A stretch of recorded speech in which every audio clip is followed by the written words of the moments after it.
السلام علیکم. Programme brass tax کے ساتھ ایک بار پھر خوش آمدید. میں ہوں آپ کی ہوسٹ ہنا معراج اور ہر بار کی طرح آج بھی ہمارے اسٹوڈیو میں موجود ہیں ہمارے ڈیفنس اینڈ اسٹریٹجک ایکسپرٹ جناب زید حامد صاحب. السلام علیکم زید. آج کے پروگرام کا سبجیکٹ ہے Zionist war against political Islam, sectarian and religious violence with in the Muslim world. It's a very tough and a very complex topic. اس کو چوز کرنے کی وجہ کیا تھی یہ تو میں پوچھوں گی زید صاحب آپ سے. So please let start by explaining what is the reason for taking on such a tough subject for today's show. دیکھیے ہے نا, ہم یہ پچھلے اپنے کئی پروگراموں میں جو U S grand strategic objectives جو کہ مسلم ورلڈ میں اور اس ایشیا پیسیفک میں اور اس ریجن میں امریکنس کے ہیں ان کو ہم ڈسکس کرتے چلے آئے ہیں, جس میں ڈیفنس آف اسرائیل ہے, جس میں control of global fuel assets ہے, کنٹرول آف گلوبل واٹر ویز ہے, ڈسٹرکشن آف پولیٹیکل اسلام ہے, اور انسرکلمنٹ آف رشیا اور انسرکلمنٹ آف چائنا. یہ 6 گلوبل اسٹریٹجک آبجیکٹیوز تھے. پولیٹیکل اسلام کے خلاف American war is one of the fundamental pillars of the U S foreign policy. اس کو ہم امریکن سے زیادہ اگر ایکسٹینڈ کر کے آئیڈیالوجیکل پلین پر لے کے جائیں تو یہ زائنسٹ وار ہے. زائنسٹ جیسے ہم نے ڈسکس کیا تھا کہ کرسچن زائنسٹ بھی ہیں اور جیو زائنسٹ بھی ہیں, اور ان کی اس جنگ کے بنیادی مقاصد جو پوری دنیا میں انہوں نے اس وقت برپا کی ہوئی ہے, ایک یہ بھی ہے کہ اسلام کے سیاسی تشخص کو تباہ کیا جائے, the destruction of the political Islam. اس کی کچھ وجوہات ہیں اس موضوع کو اس وقت سلیکٹ کرنے کا. امت مسلمہ اس وقت ایک انتہائی نازک دور سے گزر رہی ہے. ہمارے مسلمانوں کے درمیان آپس میں خاصے اختلافات ہیں, صدیوں پرانے ہیں, کوئی نئی بات نہیں ہے. لیکن جب یہ اختلافات ہمیشہ سے یہ رہے کہ مسلمانوں نے آپس میں جھگڑا کیا, لڑے جھگڑے, آپس میں فیصلے کر لیے, آپس میں دوستیاں بھی کی, ساتھ رہتے ہیں, کوئی ایسا ہمارے ساتھ پرابلمس ہیں, کئی اختلافات ہیں, نظریاتی اختلافات ہیں, سیکٹیرین فرقہ وارانہ اختلافات ہیں, لیکن امت کے اپنے اندر رہے. جو بھی رہا معاملہ وہ ہمارا اپنے اندر تھا. لیکن جب دشمن کی فورن پالیسی کا یہ پلر بن جائے کہ امت مسلمہ کو ان اختلافات کو ایکسپلائٹ کر کے تباہ کرنا ہے یا توڑنا ہے بیچ میں سے, تو پھر یہ زیادہ سیریس میٹر بن جاتا ہے. ہمارے اختلافات جو بھی ہوں ہم اپنے اندر رکھیں گے, لیکن ہم دشمن کو اس بات کی اجازت یا زائنسٹ کو ہم اس بات کی اجازت نہیں دے سکتے کہ وہ ان اختلافات کو استعمال کر کے امت مسلمہ کو تباہ کریں. سو مسلم امت کے لیے, خصوصاً پاکستانیوں کے لیے, یہ سمجھنا بہت ضروری ہے کہ آپس کے اختلافات دشمن کے لیے کس طرح کارآمد ہیں, وہ ان کو کس طرح استعمال کر رہا ہے امت کو مزید تقسیم کرنے کے لیے, تفرقہ ڈالنے کے لیے, جنگیں برپا کرنے کے لیے, اور ان اختلافات کو استعمال کر کر پاکستان کی جو واحد اسلامی نظریاتی ریاست جو ایک ایٹمی طاقت بھی ہے اس کے گرد گھیرا کس طرح تنگ کیا جا رہا ہے. یہ بہت تاریخی المیہ ہوگا, ایک انتہائی دکھ کا معاملہ ہوگا کہ اگر مسلمان اس دشمن کے کھیل کو نہ سمجھ سکیں. دیکھیے رسپانس اس وقت ڈیولپ ہوتا ہے جب آپ تھریٹ پرسیپشن کرتے ہیں, جب آپ یہ دیکھتے ہیں کہ دشمن کا گیم پلان کیا ہے.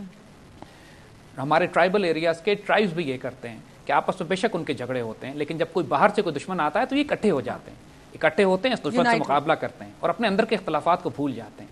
آج اسی کم از کم یہ سبق ہم ٹرائبل ایریاز سے لے سکتے ہیں کہ آج پوری امت مسلمہ کو اکٹھے ہونے کی ضرورت ہے ان تھریٹس کی وجہ سے کہ جو ہمارے پر باہر سے آ رہے ہیں, کہ ہمارے داخلی اختلافات, ہمارے داخلی معاملات. کیونکہ معاملہ اب صرف فرقہ وارانہ یا 2 قوموں یا 2 ملکوں کے درمیان جنگ کا نہیں رہ گیا, ان کو ایکسپلائٹ کیا جا رہا ہے. یہ گیم پلان کا حصہ ہیں, یہ فنڈامنٹل پلر ہیں.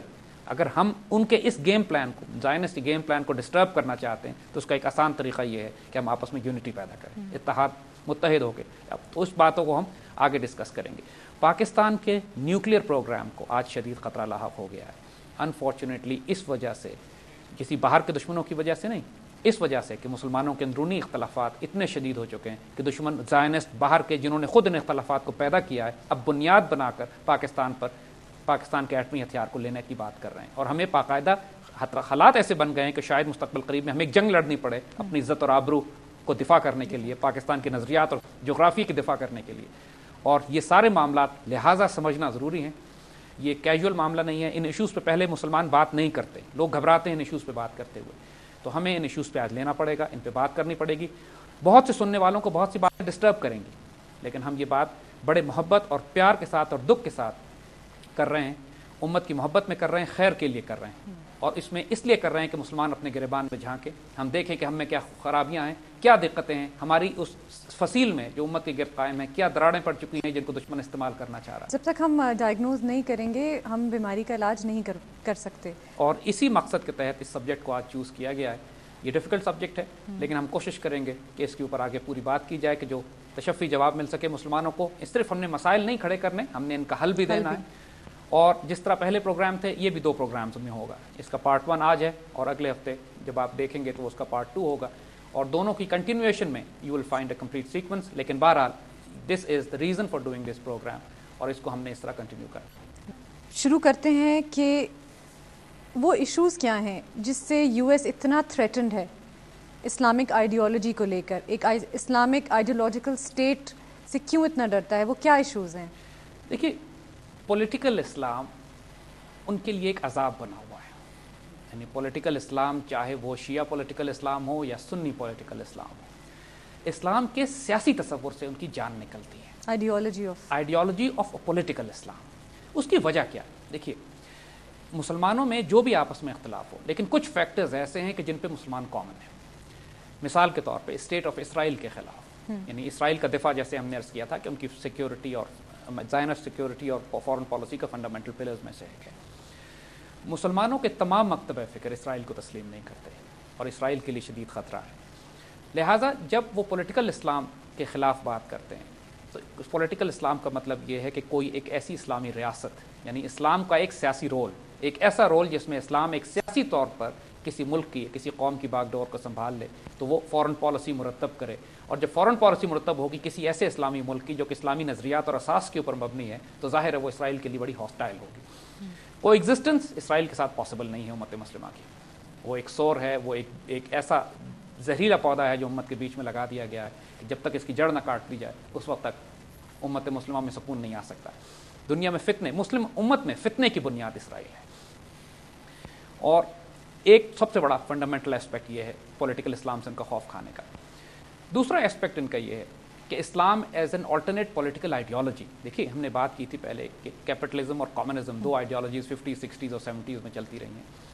پوری دنیا کو کوئی ایک دوسرا فلاحی نظام دیکھنے کو ہی نہیں ملا ہے کہ جو انسانیت کی فلاح کے لیے کام کر سکتا ہو، اور اسلام ایک آلٹرنیٹ سوشل جسٹس کا، ایک ایسا عدل کا نظام پیش کرتا ہے۔ ہم سنتے ہیں سیدنا عمر بن عبدالعزیز رضی اللہ تعالیٰ عنہ کے زمانے میں کہ لوگ زکوٰۃ لے کر پھرتے تھے اور کوئی زکوٰۃ لینے والا نہیں ہوتا تھا۔ اتنے پراسپرس تھے، سب پراسپرس تھے، محبت تھی، پیار تھا، ایک ڈسٹریبیوشن آف ویلتھ ایکول تھی، کوئی ایکومولیشن آف ویلتھ چند لوگوں کے ہاتھ میں نہیں تھی، ایکسپلائٹیشن نہیں تھی، یوجری اور انٹرسٹ بیسڈ اکنامک سسٹم قائم نہیں تھا، ایک امن تھا، ایک چین تھا۔ اور یہ سارے فساد کے نظام ان کے بنائے ہوئے ہیں جن کو براہ راست تھریٹن ہو، کیونکہ ان کا پورا جو گلوبل سسٹم ہے وہ تھریٹن ہوتا ہے اگر ایک قطع کلامی کی معافی چاہتی ہوں، مگر وقت ہوا ایک بریک کا، ملتے ہیں بریک کے بعد۔